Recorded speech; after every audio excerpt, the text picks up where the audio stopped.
Now, I didn't mean to make cows a major theme of the evening. I chose the first two stories without thinking too much about one I wanted to read later, called The Cows.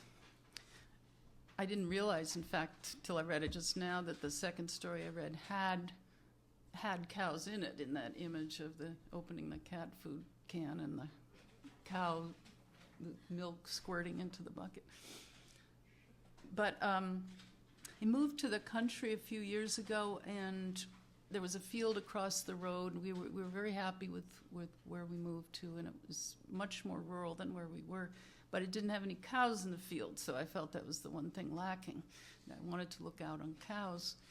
And within about 5 months, the neighbors across the street brought in 3 calves, 3 quite large calves that might look like cows. So they had supplied what was missing without my having asked them to do it. And these 3 cows were pets, and are pets so far. I was a little worried about what their fate was going to be. So far, they are pets.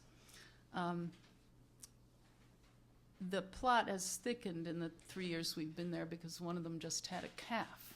So this is very exciting. And another is about to have another calf. But if they're little boys, which I think the first one is, then they're probably going to end up as meat, which I'm not so happy about. Although maybe they'll become such pets that those calves won't be able to end up as meat either, any more than the cows are. I can hope for that. So this piece I've been writing ever since I began looking at them, but I'm only going to read part of it, is really just straight observations of the cows. We pull back the curtain in the morning, and they are already there in the early sunlight. Each new day, when they come out from the far side of the barn, it is like the beginning of the next act or an entirely new play. So often they are standing completely still, yet when I look up again a few minutes later, they are in another place, again standing completely still. The third comes out into the field from behind the barn when the other 2 have already chosen their spots quite far apart. She can choose to join either one. She goes deliberately to the one in the far corner. Does she prefer the company of that cow, or does she prefer that corner? Or is it more complicated, that corner seems more appealing because of the presence of that cow? Their attention is complete as they look across the road. They are still and face us. Just because they are so still, their attitude seems philosophical. This morning they seem particularly expectant, but it is a combination of 2 things: their alert expressions as they listen to a loud woodpecker and the strange yellow light before a storm. That one's legs are moving, but because she is facing us directly, she seems to be staying in one place. Yet she is getting bigger, so she must be coming this way.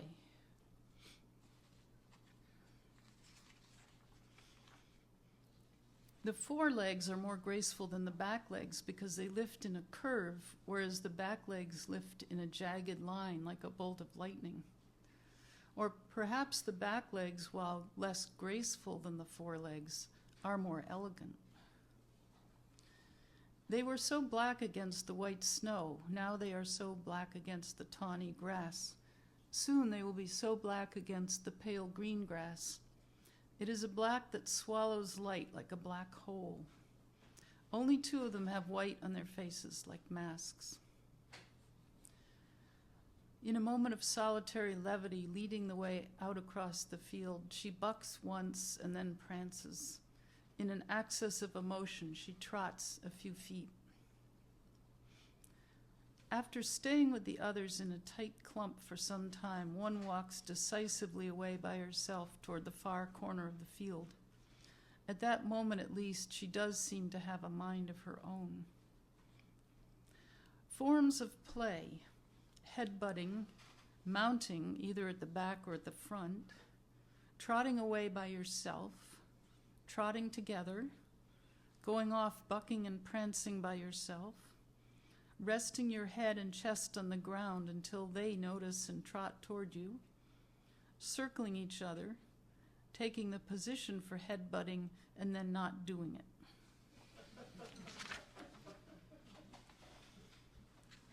If the grass is short, she may bite it directly with her teeth. If the grass is longer, she may capture it first with a sideways, sweeping motion of her tongue in order to bring it into her mouth. Their large tongues are not pink. The tongues of two of them are gray. The tongue of the third, who has no white on her face, is darker gray. When we come close to them, they are curious and come forward. They want to look at us and smell us. Before they smell us, they blow out forcefully to clear their passages.